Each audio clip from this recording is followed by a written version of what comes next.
एक व्यापारी की यह सत्य घटना है।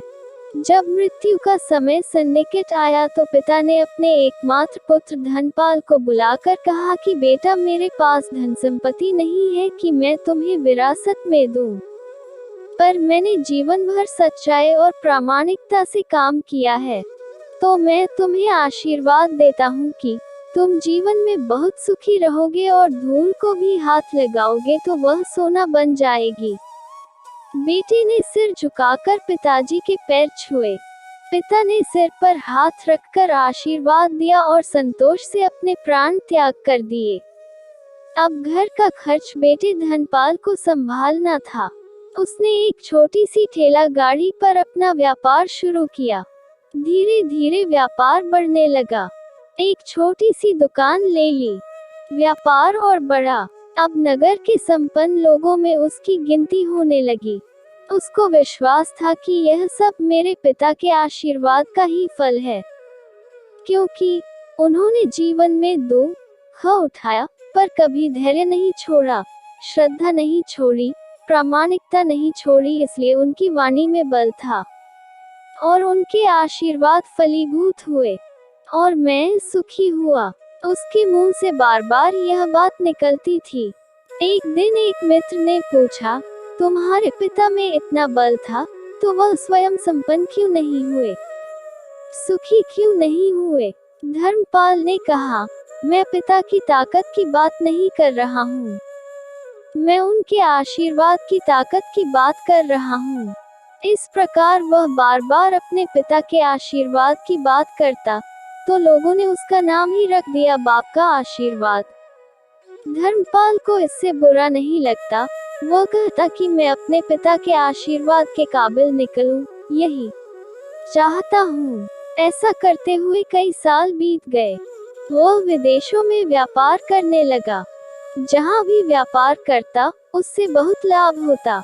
एक बार उसके मन में आया कि मुझे लाभ ही लाभ होता है, तो मैं एक बार नुकसान का अनुभव करूं। तो उसने अपने एक मित्र से पूछा कि ऐसा व्यापार बताओ कि जिसमें मुझे नुकसान हो।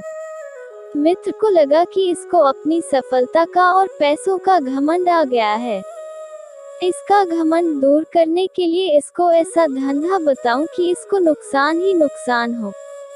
तो उसने उसको बताया कि तुम भारत में लौंग खरीदो और जहाज में भरकर अफ्रीका के जंजीबार में जाकर बेचो।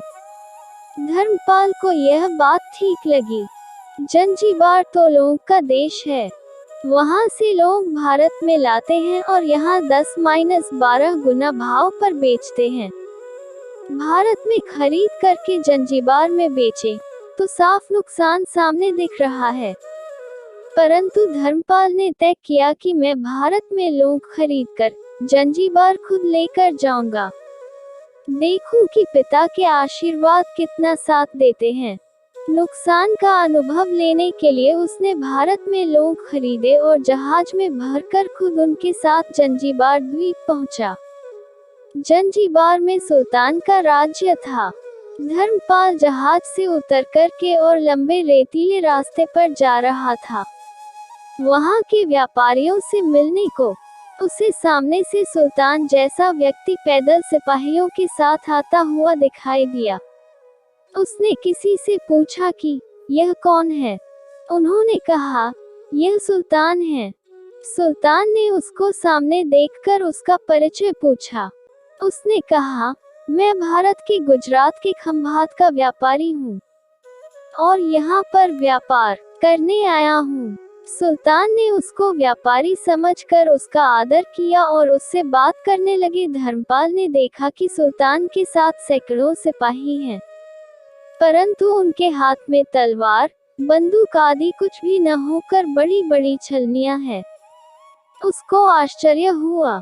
उसने विनम्रता पूर्वक सुल्तान से पूछा, आपके सैनिक इतनी छलनी लेकर के क्यों जा रहे हैं?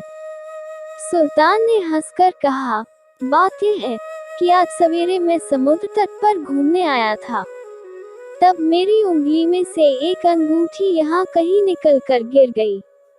अब रेत में अंगूठी कहाँ गिरी पता नहीं, तो इसलिए मैं इन सैनिकों को साथ लेकर आया हूँ। यह रेत छानकर मेरी अंगूठी उसमें से तलाश करेंगे। धर्मपाल ने कहा, अंगूठी बहुत महंगी होगी। सुल्तान ने कहा, नहीं, उससे बहुत अधिक कीमत वाली अनगिनत अंगूठी मेरे पास हैं। पर वह अंगूठी एक फकीर का आशीर्वाद है। मैं मानता हूँ कि मेरी सल्तनत इतनी मजबूत और सुखी उस फकीर के आशीर्वाद से है। इसलिए मेरे मन में उस अंगूठी का मूल्य सल्तनत से भी ज्यादा है। इतना कहकर के सुल्तान ने फिर पूछा, बोलो सेठ, इस बार आप क्या माल लेकर आए हो? धर्मपाल ने कहा कि लो। सुल्तान के आश्चर्य का ठिकाना नहीं रहा। यह तो लोग का ही देश है सेठ। यहाँ लोग बेचने आए हो। किसने आपको ऐसी सलाह दी? जरूर वह कोई आपका दुश्मन होगा। यहाँ तो एक पैसे में मुट्ठी भर लौंग मिलते हैं।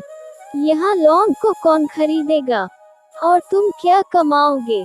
धर्मपाल ने कहा, मुझे यही देखना है कि यहाँ भी मुनाफा होता है या नहीं। मेरे पिता के आशीर्वाद से आज तक मैंने जो धंधा किया उसमें मुनाफा ही मुनाफा हुआ।